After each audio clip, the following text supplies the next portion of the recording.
Good evening and welcome to the December 5th meeting of the Board of Selectmen.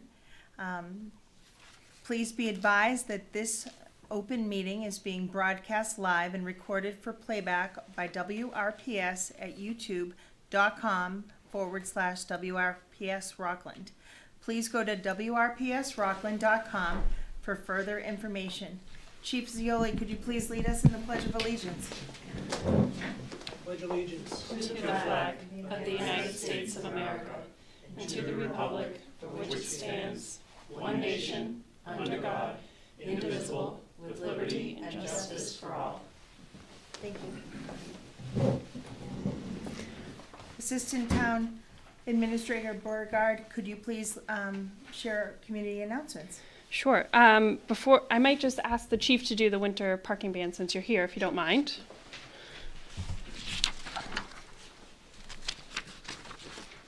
Hello there, Chief. Good evening. The police department would like to announce that the all-night winter parking ban, which has taken effect already, started December 1st. Residents and visitors will not be allowed to park any vehicles on any public street within the town of Rockland for more than 1 hour between the hours of 12:30 and 6 a.m. Courtesy tags, which you'll see here, will be placed on vehicles during the first week. But beginning Friday, December 8th, at 1:30 a.m., parking violators may be issued parking tickets for a violation of the all-night winter parking ban, and the fine is $25.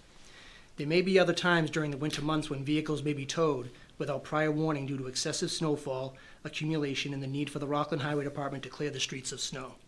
The fine for impeding snow removal on a public way is $50, and your vehicle may be towed at the owner's expense.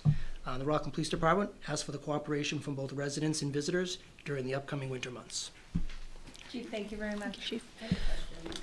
Yeah. I know it's Christmas season, a lot of people have parties, and if they have parties that extend beyond 12:30, what do you suggest for that? So if there's any extenuating circumstances, I suggest they contact our department, and we'll handle each one of those on a case-by-case basis. Okay, great. Great. Thanks, Chief. Thank you. A couple other community announcements. The Rockland Memorial Library is doing a coat and boot drive. And so they're collecting clean, gently used coats and boots and new hats and gloves or mittens, and they can be dropped off at the library through December 8th. And then the second announcement that I'll make is just that the Rockland Recreation Department is hosting its annual candy cane hunt at Hartstuff Park this Saturday. Pre-registration is required, and it can be done through the Rec Department's website. Great, thank you. Can I have a motion to approve the minutes of November 21st, 2023? Motion to approve? Second. Great. If we can have a show of hands? Show of hands? Yeah, for a vote? Oh, Yes. Minutes, yes. All right. Actually Cool. vote, not just- Thank you. All right, and next, we will have the license renewals. Selectman Ellard, could you please read the, So I'd like to make this motion pending approval of pending all obligations have been met. Used dealer, Nostalgia Games, 155 Union Street. Common Vitular, the Rockland Golf Course, 276 Plain Street. Rockland House of Pizza, 197 Union Street. Corner Grill Pizzeria, 312 Union Street. Seasons Cafe, 938 Hingham Street. Automatic Amusement, the Fraternal Order of Eagles, 29 Park Street. The Old Colony BFW, Post 1788, 22 Church Street. Rockland Ice Rink, Tri-Town LLC, 599 Summer Street. Entertainment, Fraternal Order of Eagles, 29 Park Street. Old Colony BFW Post 1788, 22 Church Street. Rockland Golf Course, 276 Plain Street. Rockland Ice Rink, Tri-Town LLC, 599 Summer Street. Lodging, 5 Union Street Realty Trust LLC, 5 Union Street. Class 1, GPI, Ira Volvo Cars South Shore, 1030 Hingham Street. Hometown America, Leisure Woods, 31 Leisure Woods Drive. Hometown America, Live Oaks, 680 Union Street. GPI BMW of Rockland, 1040 Hingham Street. GPI Mini of Rockland, 1040 Hingham Street. And GPI Land Rover Rockland, 1022 Hingham Street. Class 2, McGee Auto, 511 Union Street. Andrade Auto Service and Sales Group, 250 Webster Street. AMZ Auto Center, 240 Center Ave. Vader Motors, 15 Bishop Lane. Trust Petroleum, 104 Market Street. Advanced Auto Center Incorporated, 409 VFW Drive. Thank you, Selectman Allen. Now may I have a motion to approve pending all obligations have been met? Motion to approve. Second. Thank you. With a show of hands, may we have a vote? Approved? Unanimous. Assistant Administrator Beauregard, could you please give us the tonight's charter update? Sure. As the board knows, at last May's town meeting, we voted to update the town charter to get rid of Board of Selectmen and replace it with gender neutral terminology. Minor editorial changes can be made by the legislature, but they're asking us to approve by Board of Selectmen vote the way that they are updating it. So they're updating it section by section, word by word. So they're doing exactly what we asked them to do, but they're doing it in a little bit of a different way than how our town meeting article was written. So it's been reviewed and approved both by Doug and John Clifford, our town council, and we just recommend that you vote to approve H4036 as provided in the packet to make these necessary changes in the town charter.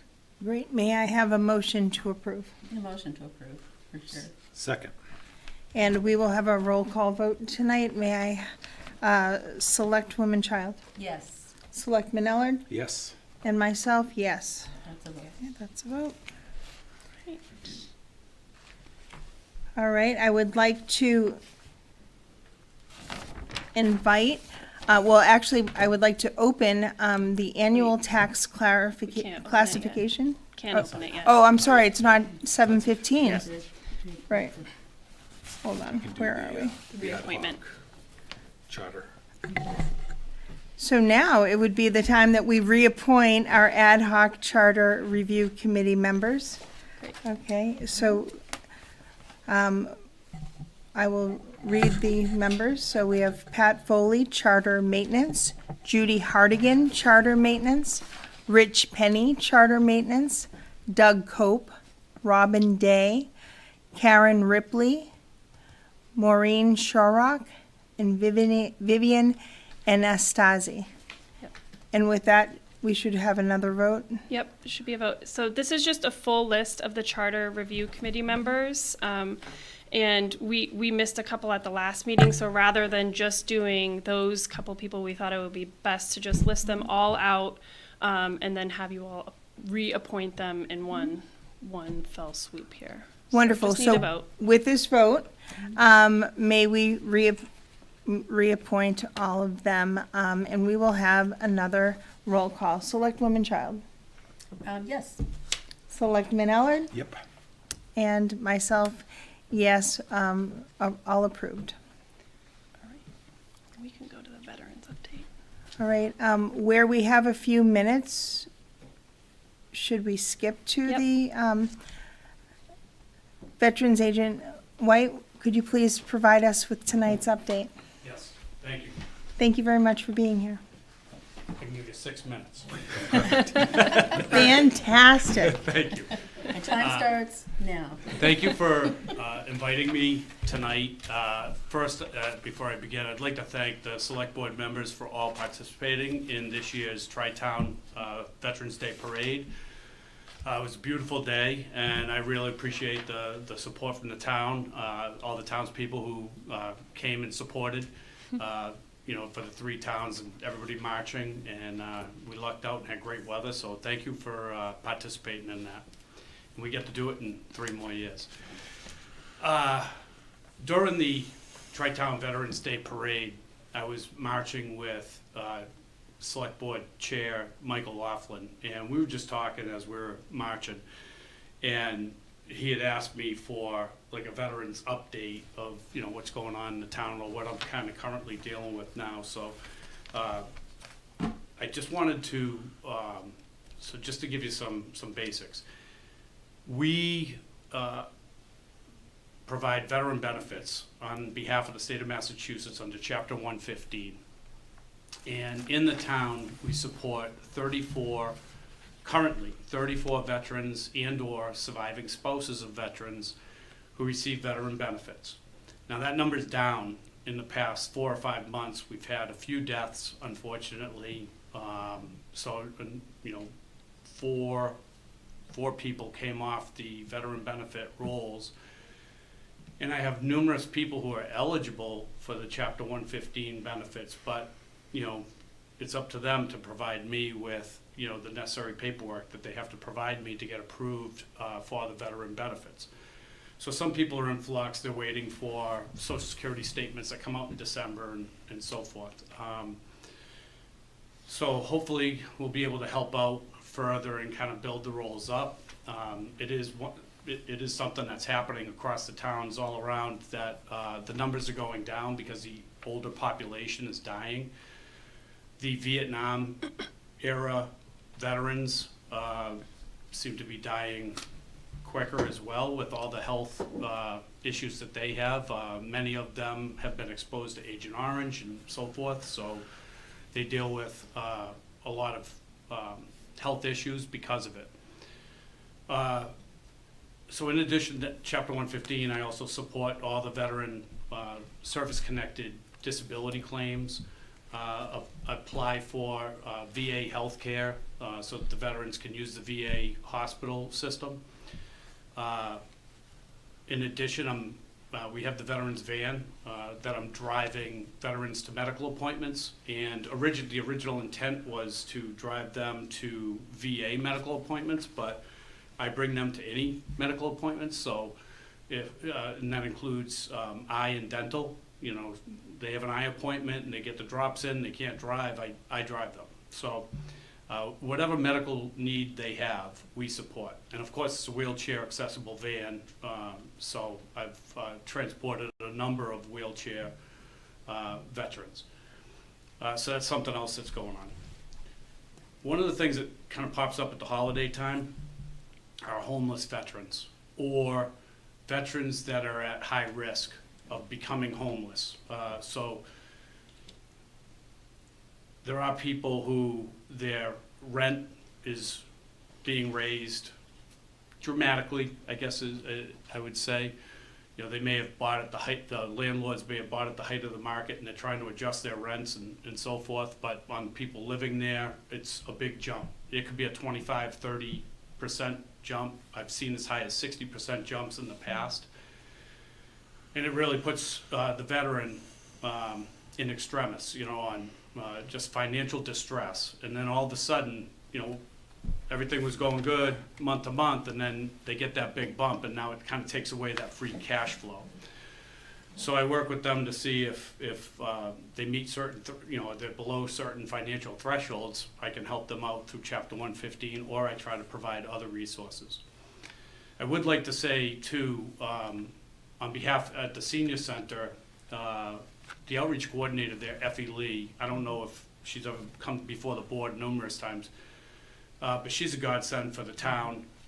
She helps out, you know, non-veterans, right? Mm-hmm. So she's helping out seniors applying for a Medicare or Mass Health, fuel assistance, and so forth. And when she's interviewing people, and she helps out homeless, who are non-veterans who may be homeless or at high risk of being homeless.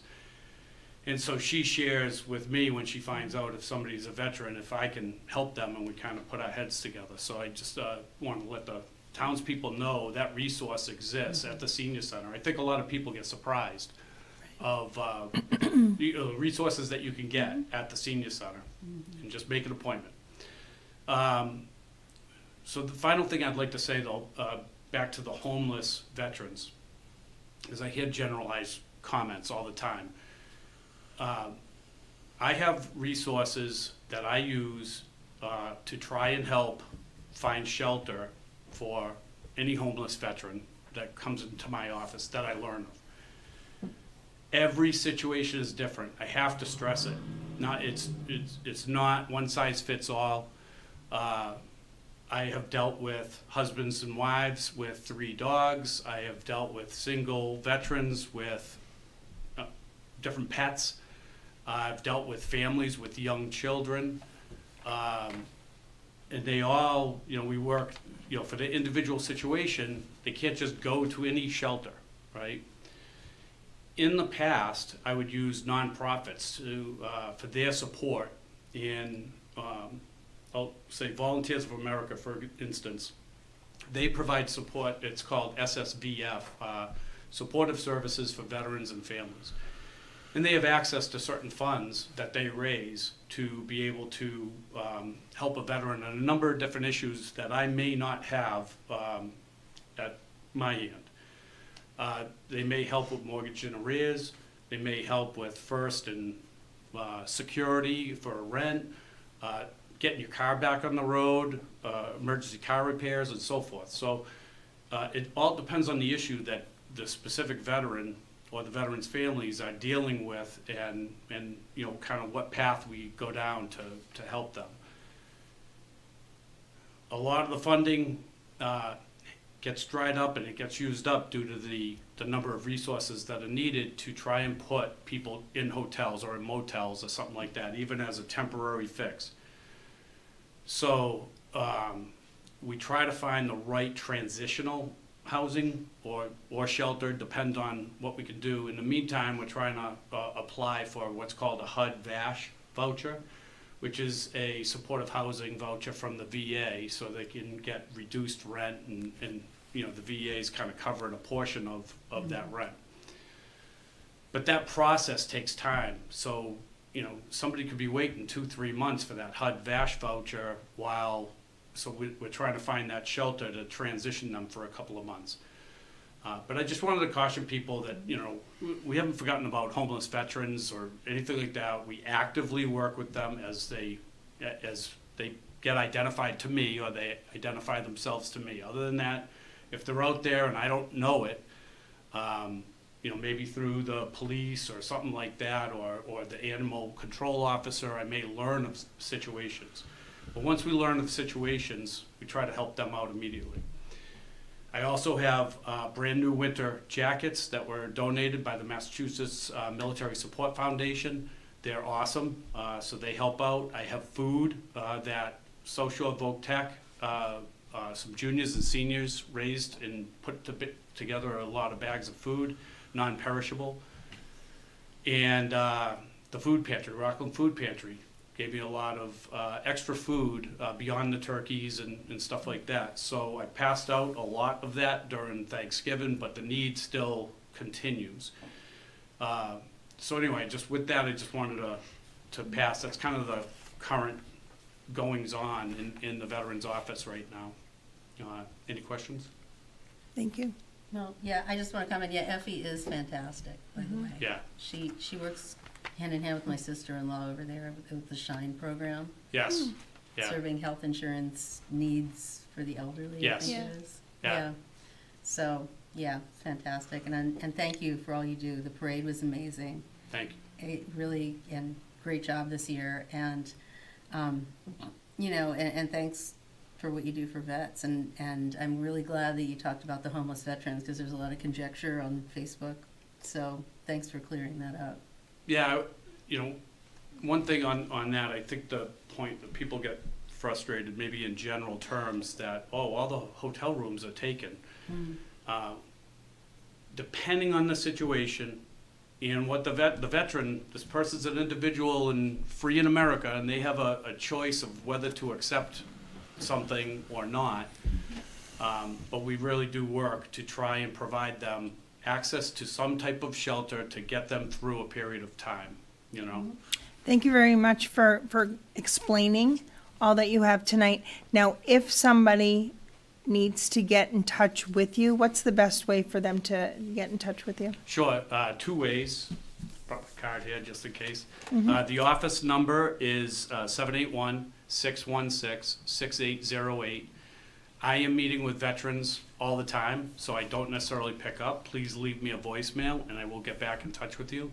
And the email is veterans, that's plural, veterans@rockland-ma.gov, G-O-V. Thank you. So thank you. So, thank you. Thank you very much. Thank you. Next, I would like a motion to open our annual tax classification public hearing. Motion to open the annual tax assessors reclassification meeting. Wonderful. And may I have a roll call for that? Selectman Childs? Yes. Selectman Allen? Yes. And myself, that's unanimous. I'd like to invite our Director of Assessing, Rachel Carlisle, up to the podium. Thank you. Okay, but first I'd like to thank my board, the Board of Assessors, the assessing staff and the finance team, particularly Scott and Scott Curtis for getting me the levy info, and as well as Allison Sullivan for getting me the debt information that I needed for this. So it's a lot. The purpose of tonight's classification hearing is for the Board of Selectmen to vote on adopting three things: a residential exemption, a residential factor, and a small commercial exemption. And my goal is to provide you with the information that you need to make those votes, and also relay the Board of Assessors recommendations. So first, I'm going to go over a couple things. I won't read through everything, but in the packets that I sent to you last week. And then I'll review briefly the exemptions or the votes that you'll be making and the recommendations. So first, the total value of the town is up 11%. It increased from last year. It's at $3,258,769 for the total value. 80% of that is residential, and 20% of that is commercial, industrial, and personal property, which it's been lingering around that. It really hasn't changed. I think last year, for fiscal '23, it was like 81% and 19%, so not much change. The levy limit information. The most important, well, not most importantly, but the growth this year, we're at $504,618. That is 70% of that comes from commercial. So it's I think it was estimated. I think we estimated about 200 or 250, and it was again high. The debt exclusion is $5,505,161. Our maximum allowable levy limit is $45,885,290. And I actually just updated this. Scott just gave me a new estimated levy. So you don't have this number, but it was actually really close. So we did pretty good. It's $45,807,076. So not bad. So that leaves us with an access levy capacity of $78,214. And then the estimated tax rate is now, with that change, is $14.06.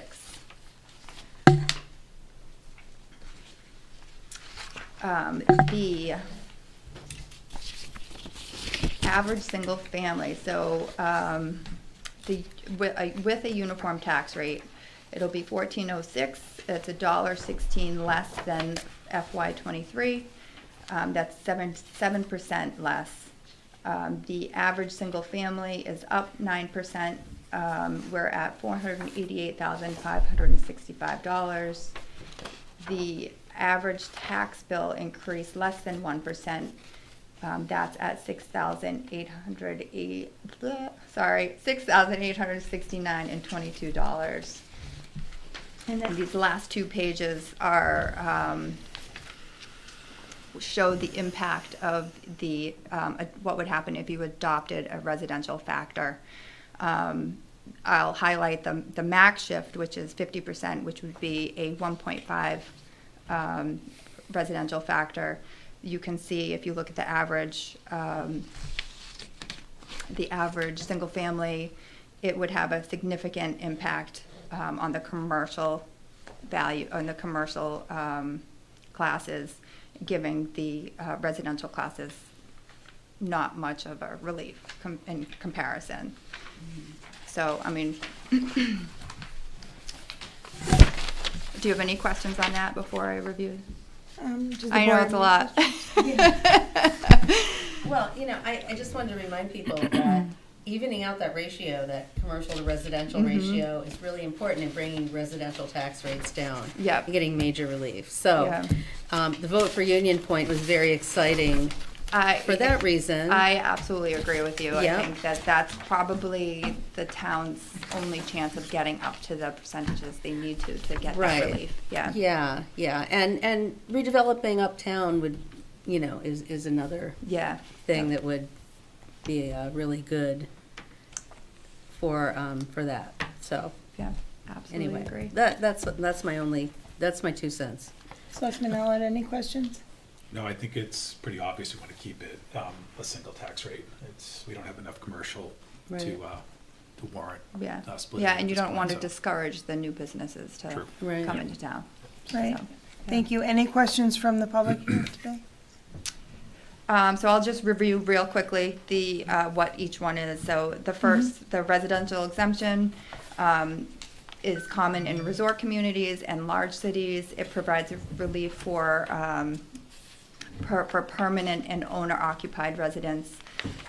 The Board of Assessors recommends a no vote on the residential exemption for fiscal year 2024.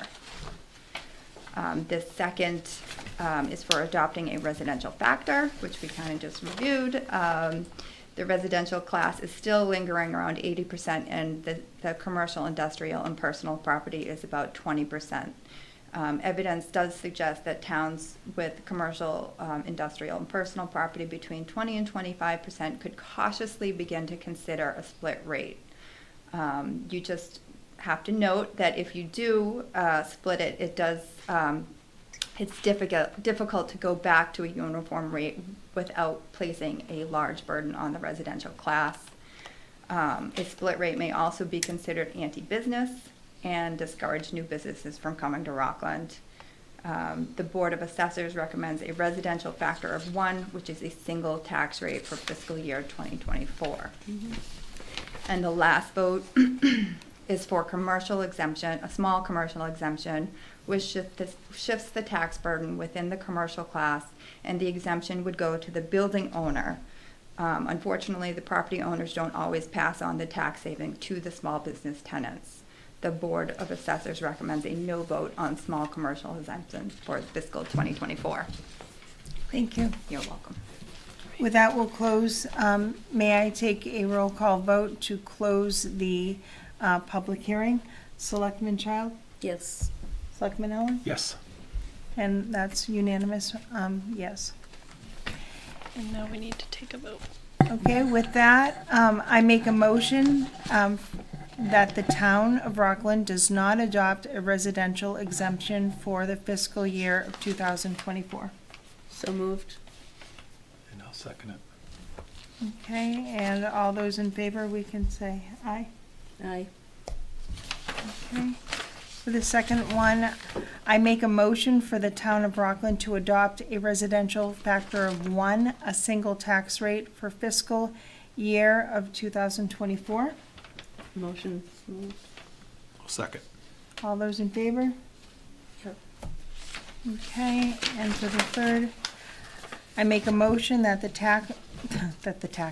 town of Rockland does not adopt the small commercial exemption for fiscal year of 2024. So moved. I'll second. All those in favor? Yep. Thank you. Thank you. Thank you for being here, and thank you.